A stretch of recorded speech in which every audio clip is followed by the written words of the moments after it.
ആരോപണങ്ങൾക്കൊടുവിൽ ദീപു കരുണാകരന്റെ സംവിധാനത്തിൽ ഇന്ദ്രജിത്ത് സുകുമാരനും അനശ്വര രാജനും പ്രധാന വേഷങ്ങളിലെത്തുന്ന mister and Mrs bachelor റിലീസിലേക്ക്. ചിത്രം മെയ് 9 തിയേറ്ററുകളിൽ എത്തും. 2024 ഓഗസ്റ്റ് 23 തിയേറ്ററുകളിൽ എത്തിക്കാനാണ് ആദ്യം തീരുമാനിച്ചതെങ്കിലും പിന്നീട് വിവാദങ്ങൾ കാരണം ചിത്രത്തിന്റെ റിലീസ് നീട്ടിവെക്കുകയായിരുന്നു. ഹൈലൈൻ പിക്ചേഴ്സിന്റെ ബാനറിൽ പ്രകാശ് ഹൈലൈനാണ് നിർമ്മാണം. ഡയാന ഹമീദ്, റോസിൻ ജോളി, ബൈജു പപ്പൻ, രാഹുൽ മാധവ്, സോഹൻ സീനുലാൽ, മനോഹരി ജോയ്, ജിബിൻ ഗോപിനാഥ്, ലേ സിംപ്സൺ എന്നിവരും പ്രധാന വേഷങ്ങളിലെത്തുന്നുണ്ട്.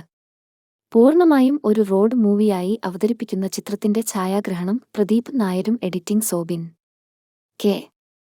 സോമനുമാണ്. മിസ്റ്റർ ആൻഡ് മിസ്സിസ് ബാച്ചിലറിന്റെ പ്രൊമോഷന് അനശ്വര രാജൻ സഹകരിക്കുന്നില്ല എന്ന് ആരോപിച്ച് ദീപു കരുണാകരൻ രംഗത്തെത്തിയിരുന്നു. സംഭവത്തിൽ പ്രതികരിച്ച് അനശ്വരയും എത്തിയിരുന്നു. സിനിമയുടേതായ ഒരേയൊരു പ്രൊമോഷൻ ഇന്റർവ്യൂ അനശ്വരയുടേതാണ്.